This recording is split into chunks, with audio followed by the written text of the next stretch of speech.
you're all over the place. I see you on Instagram, you're meeting people, you're shaking hands, you're kissing babies.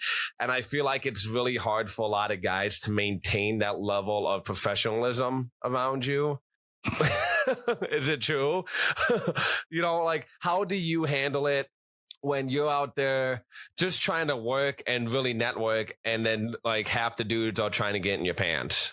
It depends on the level of it, because, it's nice. Like, if someone finds me attractive, that's nice. I don't want people to think I'm gross. Yeah. But when people cross the line too much and try to like... But you meet a lot of people just on a work basis, I feel like. Right, you know what I mean? That's what I'm saying. I see you out there all the time. You're always meeting people. You're doing your thing. You're on your grind. You're networking. That's what I'm saying. Like, but no, it is when people cross a boundary, it does get kind of annoying. I'm trying to think of how to say this without giving details. I did an event, and the person that did the event, I met to like talk about it, right? Mm-hmm. And then when it was over, I just wanted to leave, and or when it was over, there was people there that were cool that I was hanging out with. Right. And the guy's like, "Oh, aren't you leaving?" I was like, "Oh, I'm hanging out." And then he got like kind of weird about it. And then to me, it made me feel uncomfortable. Like, why? Like, I met other people that are cool. Why? Mm-hmm. Why do I have to leave right away because you're leaving? Did he invite you there? Can I ask? Or like bring you there? But it was completely professional. It wasn't like a date. It was but he bring you there though. To talk about the event, and it was other people involved in the event. So this other guy did bring you to the event, though. That's what I'm saying. But it wasn't. He didn't bring me. So we were going to do the event a week later. This was like pre-planning for it, and there's people there that are also involved in the event. They're like, "Oh, stay and hang out," and I was going to stay and hang out, and he's like, "Oh, well, aren't you leaving?" Because I am like, and it was just kind of this weird boundary of like, okay, I'm being in your event, but like, you're not my man. Like, I don't know. It's just, and how people have been acting kind of too. Honestly, it makes me very happy that I'm single, because I'm realizing, like what you said, I'm really friendly. I couldn't do what I want to do if I had someone constantly nagging at me. A lot of people confuse friendliness for flirting, especially when it's a woman. Huge problem. Like Lexi has that problem too, my friend, where because I'm really nice to people, a lot of people think I want them, and right. It's a hard situation because I don't want to pull back. Like, I can't even tell you how.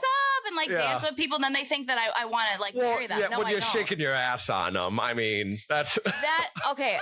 If I shake my butt on someone, it's someone very far to like a certain scale, like not someone like. I mean, I'm gonna tell you right now, 10 out of 10 dudes, if you shake your ass on them, they're gonna assume it's flirting. I don't do that much. I don't do that much. I more so just did like hug or like you just kind of like dance like this or like, hey, what's up? Yeah. But it's just my personality. But I'm glad you brought that up because it is a challenge. A lot of people think that, I have romantic interest because I'm friendly, but I don't want to just not be friendly anymore because of that and be one of the girls that's like, oh, get away from me. Yeah. How and then should the I deal with ultimate it? goal is kind of like, it's on the dudes most of the time because we're horny bastards. We can't keep it on in our pants. But it's like, it sucks how you can just be a little bit like too friendly sometimes. And then the relationship that one started off of work, whether it's like you're doing there for marketing or crypto, whatever it is that you want to connect with these people with, it's now like destroyed because there's like this awkward like sexual tension for some reason, I don't think that there's like ever been ones that were destroyed. I wasn't maybe not destroyed, but they're not as strong as they used to be. Yeah. You know what I mean? Yeah, no, that I was in a weird situation where I met this guy off a Clubhouse who the day before I told my story about how I just got my LLC and 3 years exactly before I was an alcoholic and all this stuff that's coming. And he's like, oh, I want to meet you. I really want to work with you. So he flew in. I don't know if I should be saying this, but I don't care. fuck it. He flew into town, and within like 30 minutes, he's like a really successful guy. And he's like, I want to help you, this and that, but you needed to commit to me. And I'm like, what? And then basically told me like, he wants to be with me. I need to commit to him and all this weird stuff. And then see, that's like a power move, like manipulated. Well, and he's like, well, if I help you, you're going to be successful. And like the higher up your guys are going to want you, and you needed to be mine. And it's like, why would you fly here then? Because and it made me feel, it was so invasive. And then he wanted me to also pick up my son and meet him and be at a hotel with him. I'm like, fuck no. I'm not. A, I have no interest in you at all. And B, the fact that I tell you I'm not comfortable picking up my son and you're going to get mad at me about that. And I tell you I'm not interested in you. Red flags. Yeah. And then I tell you I'm not interested in you. Like that's scary. And that shows right off the bat that you don't care how I feel. Do you know how many times a guy will tell me, and I'm not even fucking playing with you, Doug, this honestly pisses me off. Oh, we're meant to be together, this and that. And I say, I don't like you in that way. No, you don't know what you want. I don't know what I want. Like how, like that is so egotistical. Yeah. Like, and that guy did that, the clubhouse guy. Oh, you don't know what you want. It's like playing mind games with you. They're trying to manipulate you're right. you. You know what I mean? You're right. I don't know what I'm a human Why don't you tell me what I want? Exactly. Like it's weird. And it's just, I don't know. And especially too, since I decided this thing where I'm not, having sex, so, there's certain people that aren't used to hearing no. And it, like that clubhouse guy, because he has money, he thinks he could buy me. Guess what? Yeah. I don't give a shit.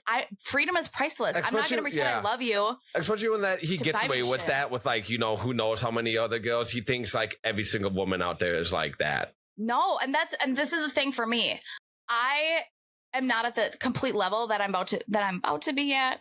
Manifest that shit. But I've had multiple guys that just like, I'll take care of you, do everything. But my freedom is priceless. You don't want someone to take care of you. Right. Well, I want my freedom. I want to be able to do what I want. Yeah. I don't want to pretend that I'm in love with someone that I don't want. It's not worth it. It's not. Because when I do, I get back into my grind and do things. First of all, I'm probably going to end up like hospitalized or something when I actually go back at it. But when I do that, I want someone that is like, oh, baby. And like, I want to have amazing sex. I want to have someone that's super chill. And I want all these things. I'm not going to just settle because so I can have material things sooner than I can buy them for myself because I'm about to, you know what I'm saying? But it's not worth it.